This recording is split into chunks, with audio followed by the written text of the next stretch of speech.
I'm Chief Meteorologist Chris Kubal. Here's a look at your Local 5 weather impact forecast.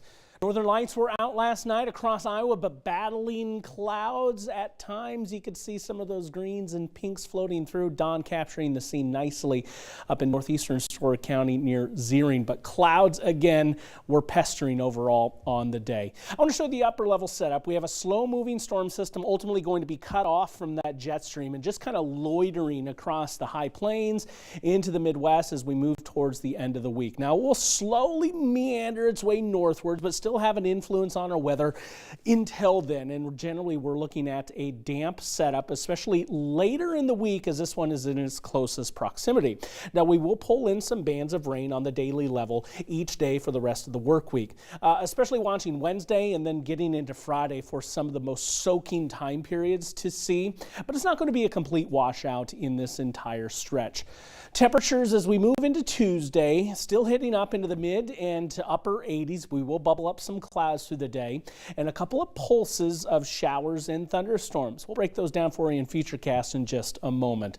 Fall colors starting to turn way up north. This is actually in northern Wisconsin. Not much for big time color change across Iowa, but you definitely see some of that color is materializing into the Iron Range of Minnesota, northern Wisconsin, up into the UP. Again, still fairly well normal here. Some of the early turns are starting to occur, but we're far off from peak, and that likely occurs mid to late October across the state from north to south. Still some time, but again, starting to see some of the first hints of color to change across the region.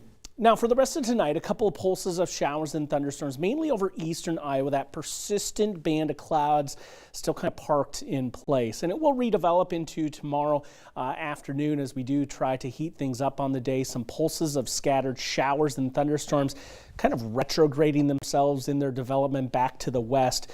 Some streaky downpours out of this, but nothing too significant.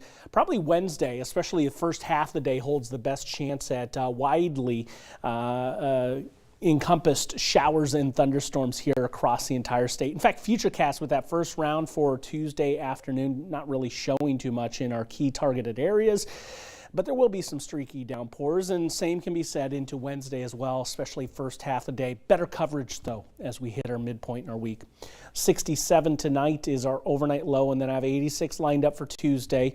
A few pop-ups as we go into the afternoon time frame. Temperatures still looking at mid to upper 80s, and probably will be our warmest that we're expecting from here on out for the duration of the next 10. Trending cooler, and by Friday we'll notice that pronounced difference, keeping those temperatures back into the 70s and generally bottled up into the upper 70s as we move into next week. But definitely some rain chances to be had here, especially Wednesday and then getting into Friday, I think, with the best coverage and intensity of the rain. But even then, we're not expecting strong or severe storms at any point in the next 5 days.